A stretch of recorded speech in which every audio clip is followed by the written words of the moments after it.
makes you so sick at heart that you can't take part. You can't even passively take part. Last weekend saw a very rare case of success for political activism. A number of protesters, led by Cori Bush, managed to obtain an extension of the eviction moratorium that was set to expire that very weekend. This protest was highlighted by the fact that Cori Bush herself slept on the Capitol steps on Friday night. That was the night before the expiry of the moratorium, which gave it a lot of visibility. And she was also joined at certain points by Ilan Omar and Alexandria Ocasio-Cortez. But it was really Cori Bush who was the most visible face of this movement. And clearly that had to do with the fact that it's an issue that is dear to her heart. At some point in her life, she was homeless and she had to sleep in her car with her children. So she knows a bit or two about hardship of not having a home to live in. And I guess that is why she made it a bit of a personal issue for her. So great job for her. I think she's a wonderful human being. I think she's one of the best Congress people that there exists right now in the U.S. So it's good that this succeeded. Again, a rare case because political activism of this nature in a country like the US usually doesn't go far. But this did not stop establishment Democrats to attempt to take credit for her actions. Shortly after, so a bit of a history. The moratorium basically expired that weekend on the 31st of July. And in the days after that, the White House basically defended their decision not to extend it. And their argument was basically that they didn't have the legal authority to do that because earlier in June, the Supreme Court had made a ruling that extending it required a bill in Congress to do so. So they basically used that to, you know, wash their hands of culpability and do nothing for the remainder of the month. But now look at the language. So when the report started coming in that they indeed agreed to an extension. So apparently the Supreme Court case was not a prerequisite to do this. On August 3rd, the Biden administration ordered the CDC to extend the moratorium to cover 90% of rent, about 90% of renters. So it wasn't the same coverage as the previous moratorium. It applied only to areas of the country that were being hit hard by COVID. But hey, 90% is better than 0%, hands down.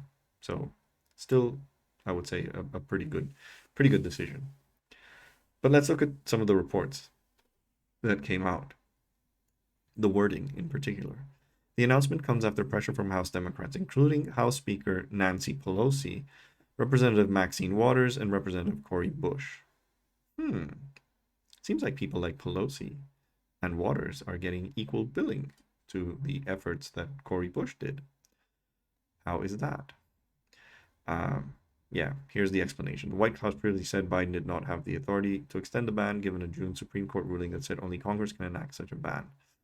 Congressional Democrats did not appear to have enough votes to do so, and the House is currently in recess. Can you imagine that your contingent of House Democrats could not manage to get enough votes to extend an eviction moratorium? That tells you all you need to know about the Democratic Party. Like, imagine that. That is crazy. That is absolutely crazy. Like, this would have been a massive crisis for hundreds of thousands of people. And your party, who supposedly stands for workers, stands for ordinary people, you know that they're not going to get enough votes to do this. Wow. Just wow. Anyway, this went all the way to the daily White House press conferences when Jen Psaki gave her opinion on who was responsible for all of this. and see what they have to say about Question that. on evictions is, what role did Congresswoman Bush's protests play? A number of Democratic leaders were giving her a lot of credit for raising the issue. I know the Vice President spoke to her Monday.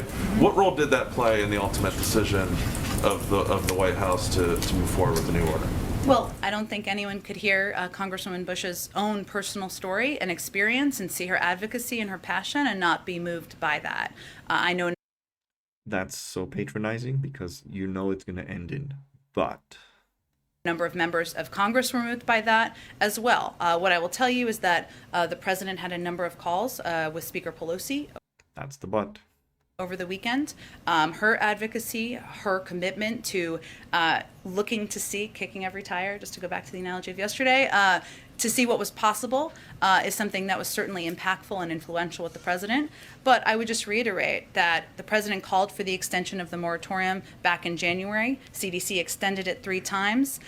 We also So that's irrelevant to the point that it was about to expire now, and Biden didn't do anything until 3 days after it expired. So this is how she lies to you. I want to be honest. I fucking hate Jen Psaki. I think she is absolutely horrible. She's a former West exec consultant. She is basically the administration's Sean Spicer without being nearly half as funny as Sean Spicer. And I know this is a difficult job in many respects because you basically have to be the mouthpiece of the administration in every way. But she does not, like, if you listen to Jen Psaki, you get no indication whatsoever that the Biden administration is really doing much for people at all. So, yeah.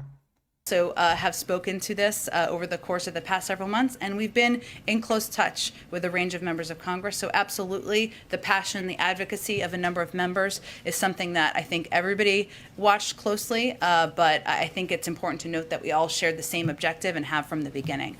No, you didn't. No, you didn't. You didn't care about this.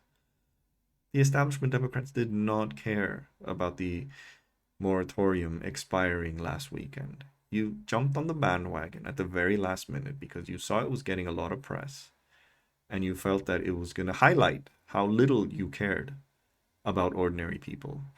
And you thought that maybe this might affect your voting, your chance for gaining seats in the 2020 midterms, where I think the Democrats are going to get wiped out regardless.